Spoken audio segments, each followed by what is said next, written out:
Nama saya Yohanes Didi Rusandi, jurusan Teknik Informatika Kesehatan. Saat ini saya akan menyampaikan materi tentang membuat store prosedur dengan MySQL Yoke. Sebelum kita mempraktekkan membuat store prosedur dengan MySQL Yoke, saya akan membahas sedikit materi tentang store prosedur itu apa.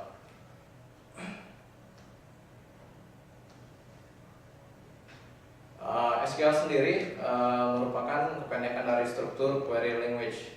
Seperti kita ketahui, ada 3 macam bahasa dalam SQL. Yang pertama ada DDL, ada DML, ada DCL. Store prosedur sendiri termasuk ke dalam DML. Ada function sama store prosedur. Kedua-duanya memiliki kesamaan, yaitu merupakan suatu kumpulan perintah atau statement yang disimpan dan dieksekusi di server database MySQL. Perbedaan antara store prosedur dengan function terletak pada nilai yang dihasilkan. Jadi kalau function itu menghasilkan nilai, sedangkan prosedur nilainya tidak dikembalikan atau tidak menghasilkan nilai.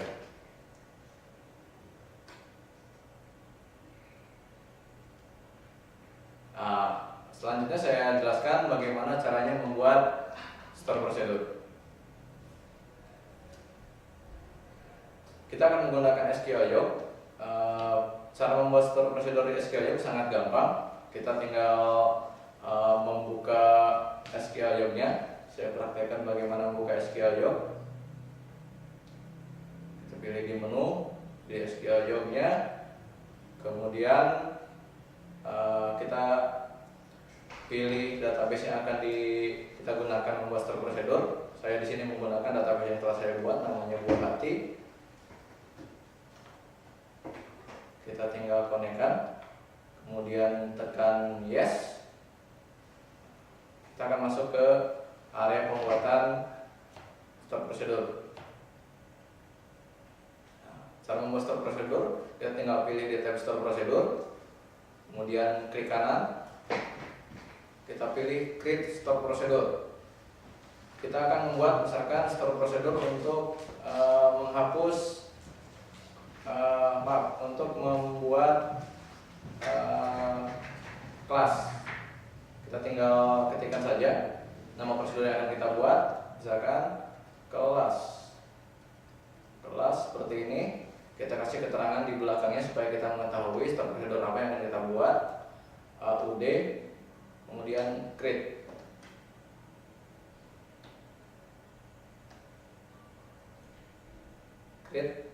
Akan langsung tampil tampilan seperti ini. Saya jelaskan strukturnya.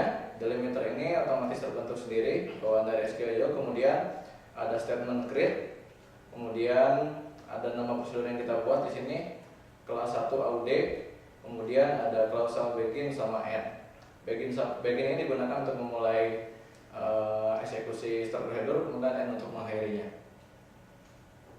Di dalam store prosedur kita bisa menginputkan beberapa parameter inputan. Misalkan kita akan membuat parameter inputan kode kelas. Deklarasinya terserah Anda seperti apa. Deklarasikan misalkan kodenya. Kita deklarasikan dengan A kode kelas.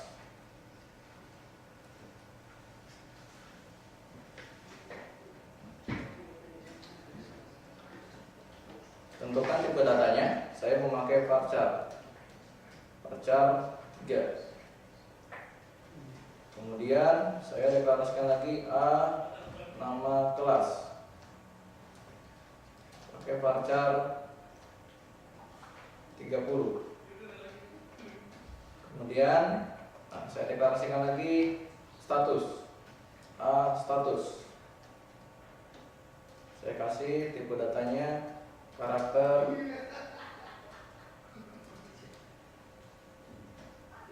1. Ya, kita sudah selesai mendeklarasikan seluruh variabel inputan dalam prosedur kita. Kita bisa hapus sintaks ini karena memang tidak dipakai. Hapus seperti itu. Kemudian di antara begin sama end, kita bisa mendeklarasikan perintah untuk melakukan insert, update atau delete. Misalkan kita mulai dengan insert dulu. Jadi kita akan membuat prosedur untuk memasukkan data ke dalam tabel kelas. Sintaksnya sama dengan memakai insert,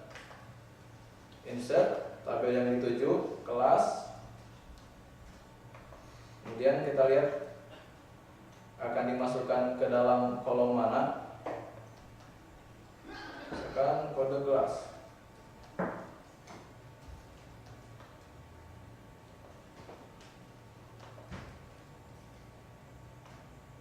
Kelas. Kemudian kita tuliskan value.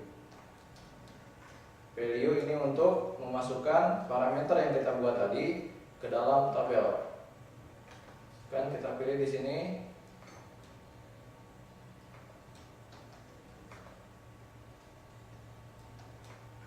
Kelas. Kita kasih titik koma di belakang. Nah, kita sudah bisa membuat start prosedur untuk simpan seperti ini. Jadi ketika Anda mengeksekusi start prosedur ini, akan terbentuk sebuah start prosedur dengan nama kelas. Bagaimana cara membuatnya? Kita tinggal eksekusi di tombol sebelah kiri. Sini kita klik di sini. Nah, kita sudah membuat satu start prosedur namanya kelas. Kita bisa refresh browser kita, kemudian kita lihat prosedur yang juga kita buat tadi. Ada kelas 1 seperti ini. Bagaimana cara mengecek kebenaran prosedurnya? Caranya kita buka file, kemudian new query editor. Saat ini kita akan melakukan pengecekan apakah start prosedur kita benar atau tidak.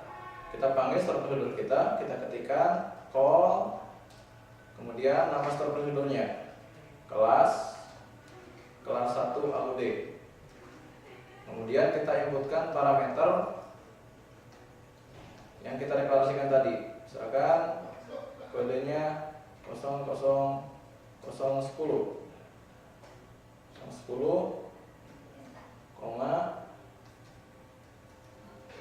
kelas baru.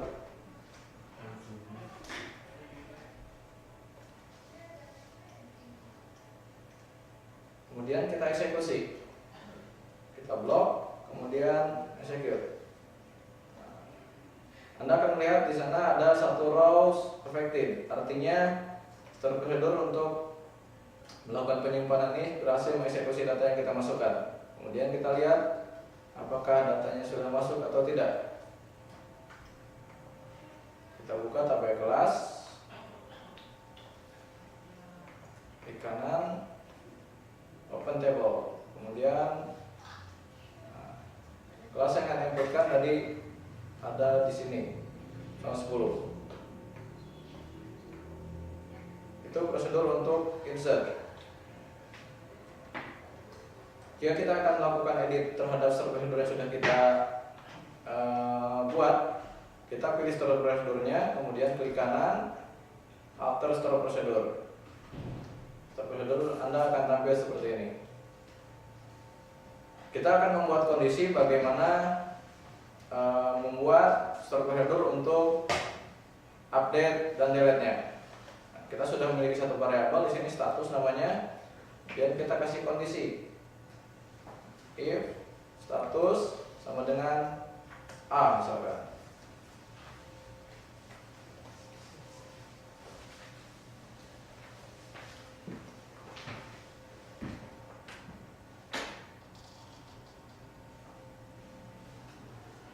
Kita kasih kondisi di sini. Kita cari tahu dulu apakah di tabel itu kode yang kita masukkan sudah ada atau belum. Kita bisa pakai causal select con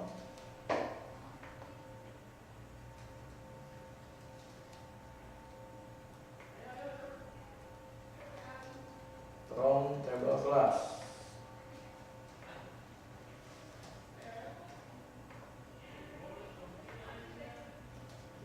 Variabel yang data yang kita select, kita bisa masukkan ke satu variabel. Kita deklarasikan dulu di bawah begin, declare i kita kasih tipe data integer int, seperti itu. Kita masukkan row yang kita select ke dalam i, kita kasih into i from class.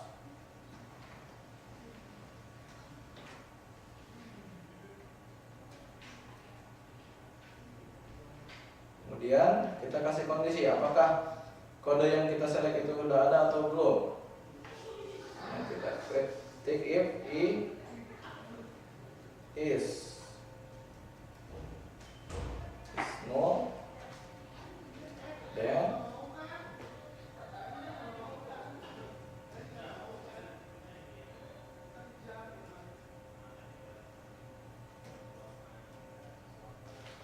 else kita kasih and if di koma.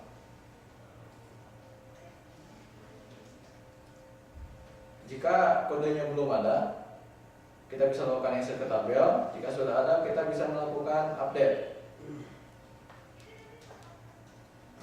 tabel kelas where kode kelas sama dengan kode kelas.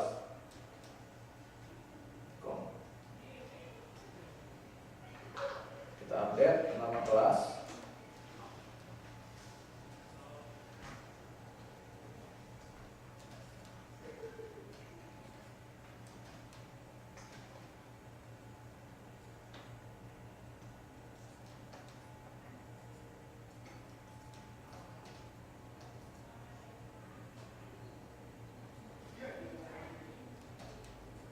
Seperti itu.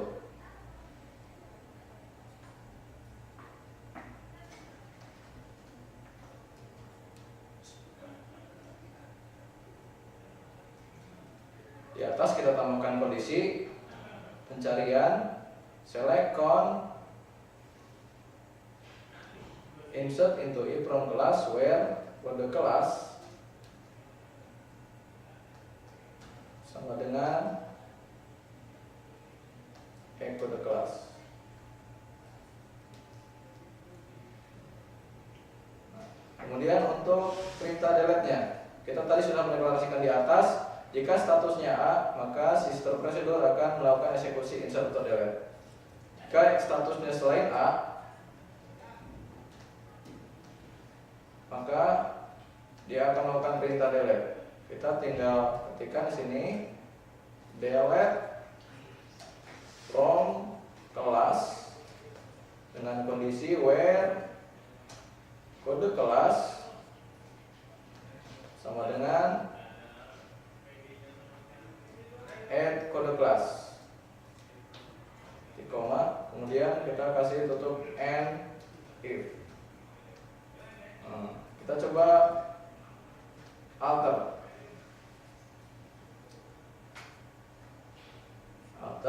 kita eksekusi sebelah kiri. Kita coba lihat perubahannya.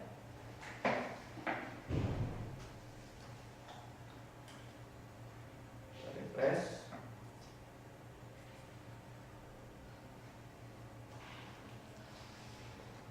Anda bisa lihat di sebelah kiri sana ada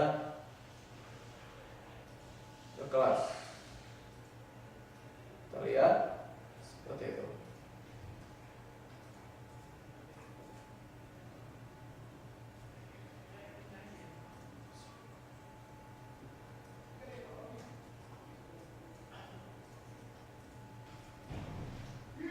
Ini prosedur yang kita buat tadi. Bagaimana cara melakukan pengecekannya? Sama seperti tadi. Kita tinggal klik new query editor, kemudian panggil call kelas, kemudian masukkan parameternya. Misalkan kita pilih, kita mau coba menguji apakah dia bisa melakukan update atau tidak. Kita coba lihat isi table yang udah ada datanya. Kita lihat ke table kelas.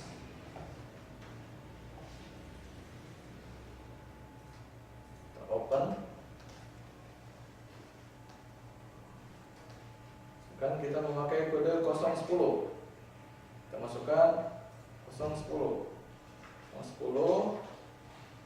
Kemudian namanya kita ganti menjadi kelas lama, koma, kemudian statusnya kita kasih A.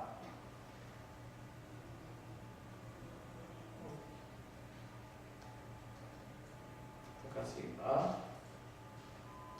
A lagi,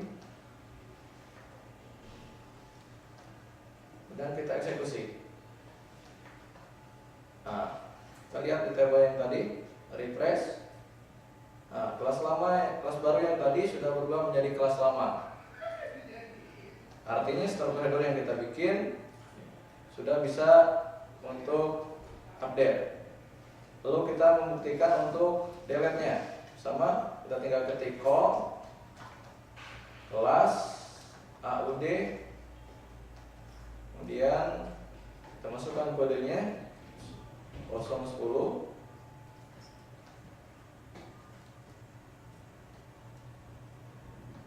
kelas lama,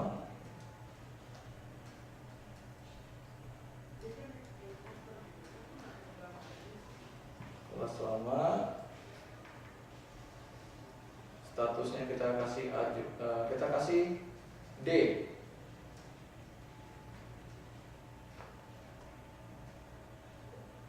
Berikan A. Koma, kita blok perintahnya, kemudian eksekusi. Kemudian kita cek tabelnya. Refresh. Kelas lama sudah hilang. Artinya store prosedur kita sudah bisa melakukan proses insert, update, dan delete.